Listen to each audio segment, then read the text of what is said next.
By the year AD 68, the foundations of Nero's power were cracking across the empire. What had once been murmurs of dissatisfaction hardened into open resistance, not driven by moral outrage alone, but by political exhaustion and financial strain. The rebuilding of Rome after the Great Fire, the maintenance of lavish spectacles, and the emperor's extended absence had drained the treasury. Taxes increased, confiscations multiplied, and provincial elites, who had long tolerated Nero's unconventional style, began to question his ability to govern.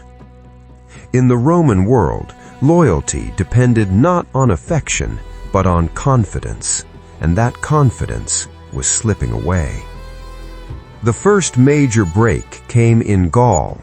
There, Gaius Julius Vindex, a provincial governor of noble birth, raised the banner of revolt. Vindex presented himself not as a revolutionary, but as a restorer of Roman dignity, condemning Nero's rule as shameful and unfit.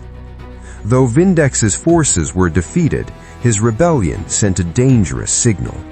It revealed that resistance to the emperor was no longer unthinkable.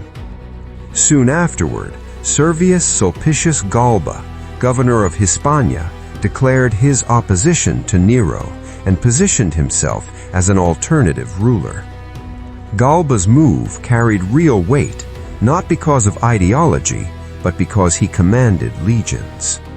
As news of these events reached Rome, Nero found himself increasingly isolated.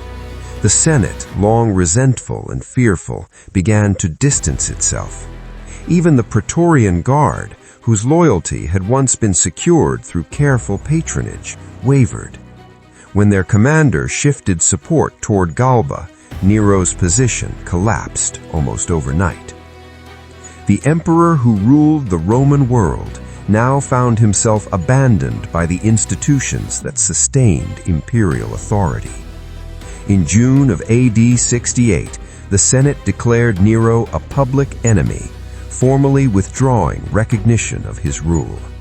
Nero's final days were marked not by grand spectacle, but by confusion and fear. Stripped of power, deserted by allies, and pursued by the machinery of the state he once controlled, he fled the city. Shortly afterward, at the age of 30, Nero's life came to an end, closing the chapter on the Julio-Claudian dynasty. With his death, Rome entered a period of chaos known as the Year of the Four Emperors, a violent struggle that revealed just how fragile imperial stability had become. Ironically, the turmoil that followed Nero's fall demonstrated that the empire he left behind was far less secure than many of his critics had claimed. In the immediate aftermath, Nero's memory was officially condemned. His statues were torn down, his name erased from inscriptions, and his reign portrayed as a warning against excess and moral failure. Ancient historians, such as Tacitus, Suetonius, and Cassius Dio, writing from the perspective of the senatorial elite, shaped the image that would dominate history. In their accounts, Nero appeared as a monster, driven by cruelty, vanity, and madness. Yet these writers were not neutral observers. They belonged to a class whose power Nero had diminished and whose values he had openly challenged.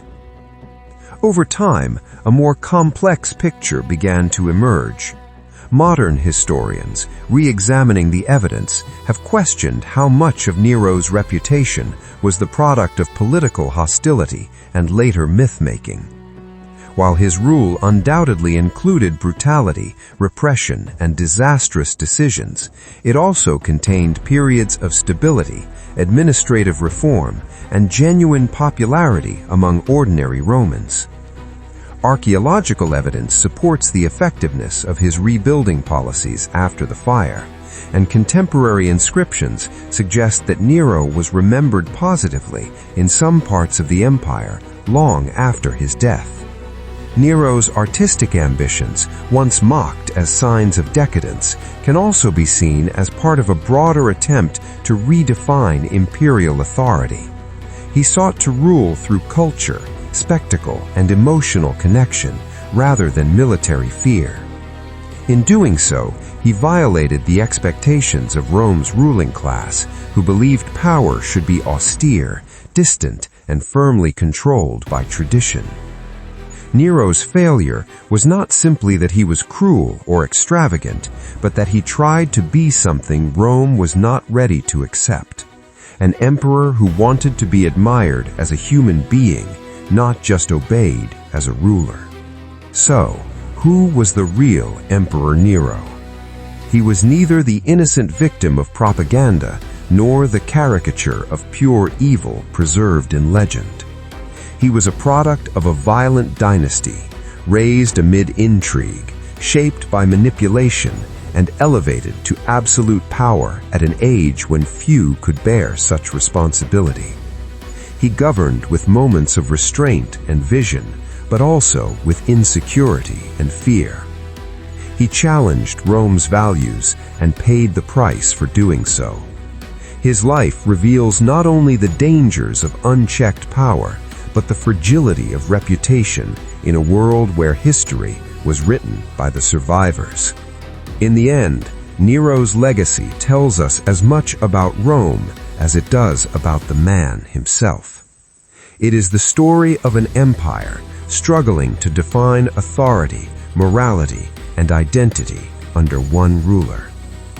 Beyond the flames and accusations, beyond the myths and condemnations, Nero remains a reminder that history is rarely simple, and that even the most infamous figures are often far more human than legend allows.